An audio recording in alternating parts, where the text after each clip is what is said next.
Danay tirik ng araw dito sa amin, kaya halayang babae na yan ay maglalaban na naman.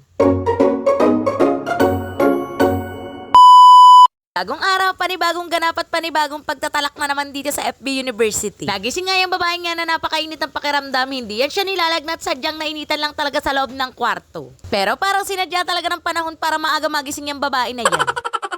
Sa second floor kasi namin mga ate ko, alas 8 pa lang ng umaga, ay naku napakatindi na ng init dahil mababa nga yung bubong doon. Ay yung babae na yan kahit gusto pang bumalik sa pagkakatulog ay hindi na nga natulog at bumaba na at nag-intindi na lang dito sa bahay. 10 AM na din naman ang mga oras na yan kaya ayan nag-prepare na nga ako ng aming kakainin. Nabunot ko nga sa rep ay makarel at nagprito nga lang ako niyang 2 itlog. Itlog na nga lang kamuntik pang masunog kaloka. After ko maluto yung itlog, isinunod ko na nga yung makarel at nilalagyan ko nga lang pala yan ng konting tubig kapag giinitin. Sobrang bilis lang din naman mag-init ng meal prep. Bali 3 to 5 minutes lang ay meron ka na nga agad ulam. After ko mainit yung makarela, dyan ako nagdiretso. Alam nyo na siguro kung ba't nagdiretso si ate girl, maglalaban na naman yan siya. Na kasi ng tama ng araw dito sa amin, parang ako lang ang lakas ng tama. Huy, hindi.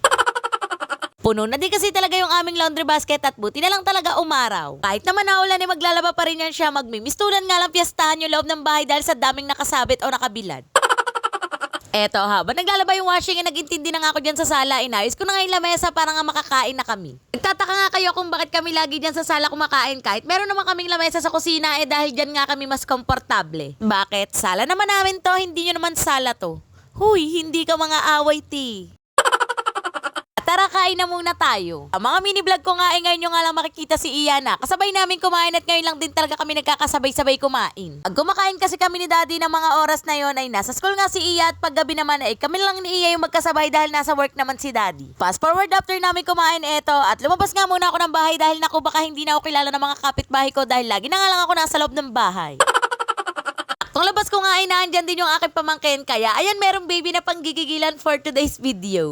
Lit ko nga lang nilaro at binuhat yung pamangkin ko at ayan diretso na naman yan siya sa pagbibilad. Madali na nga si ate girl ng mga oras na yan dahil yung uniform nga ni Daddy ay kakailanganin niya nga sa pagpasok. Kaya inuna ko na nga ibilad yung mga uniform ni Daddy at lumabas ako para nga kuhanin yung mga nilabhan ko nung nakaraan. Walang nalikom ni ate girl yan dahil sabi ko nga sa inyo saka lang naman naglilikom si ate girl kapag maglalaban na ulit siya. Pwede namang hindi likumin pero wala yan siyang gagamiting hanger.